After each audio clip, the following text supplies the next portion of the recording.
Braids can give any model horse a show pony appearance, and I'll show you my steps and supplies for sculpting button braids and fishtail braids using basic shapes from Epoxy Putty. First up are the button braids. I like to start by marking the base of the mane with a marker and then dotting out the placement of each button braid. This makes keeping everything consistent a lot easier. Then I mix 2 equal parts of an epoxy putty, in my case it's milliput, and roll out a noodle of putty. Using a needlepoint clay tool or toothpick, I cut smaller bits that I roll into little triangles by tapering one end of each.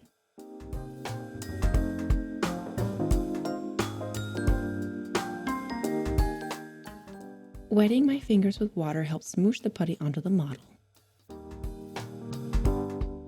The needlepoint clay tool helps me shape these triangles into the base of the hair. By the way, all the tools I mentioned are linked below.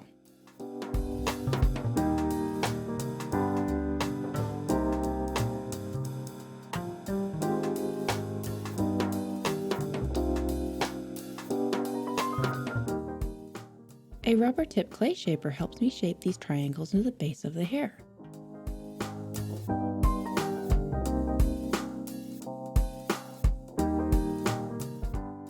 An old paintbrush helps remove excess water.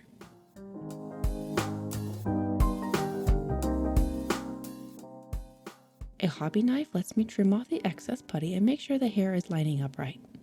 I also use the knife to clean up my shapes.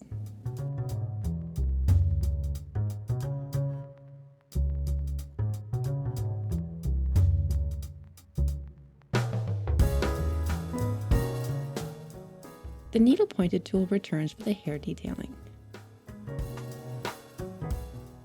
This drags up little globulars of putty, which I brush away with the wet paintbrush. This does flatten the hair detail, so I use the needlepoint and repeat this back and forth process a bit. Now for the button braids. This time I separate even smaller bits from a noodle of putty and I roll these bits into tiny balls. Using the needlepoint to pick them up, I gently flatten them so they resemble a plump cookie.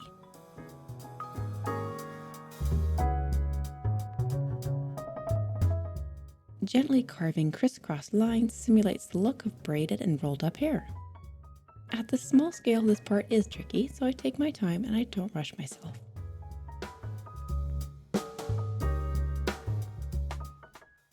I must say that's looking pretty cute on this mare. Now it's time to give her a braided tail. This model already had its tail removed, so I marked where I wanted to drill a hole for a support wire and then used a small diamond bit to drill a hole.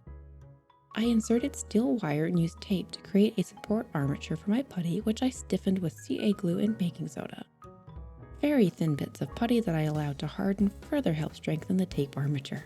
Now, for some reason I didn't film sculpting the actual hair that forms the tail just below the braids. Don't worry, I did film how to sculpt the braids. So here's the technique demonstrated quickly on a different model. I use little noodles of clay and then detail them with the rubber tip clay shaper, the needle pointed tool, and the paintbrush until I have the results I want.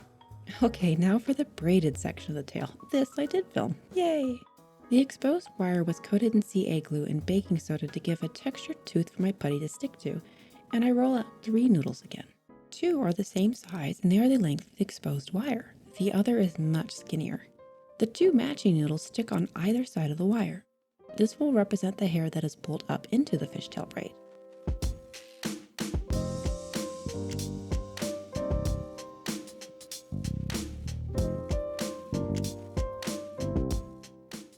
I leave a little channel on the top, and then stick that final noodle into the channel, cutting off the excess.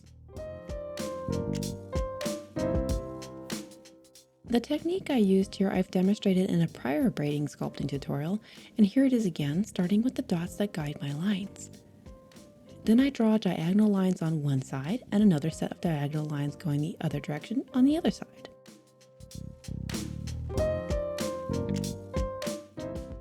The paintbrush is really helpful here. I carve lines for the hair that's pulled up into the braid.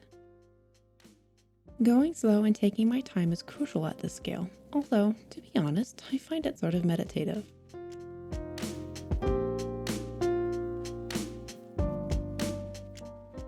And there you go. I hope you enjoyed this video, and I thank you so much for giving me a little of your time out of your day to watch. I hope in exchange this inspires you to try your own creative project, or perhaps it's simply entertained. And with that, I will let you get back to your day. Bye!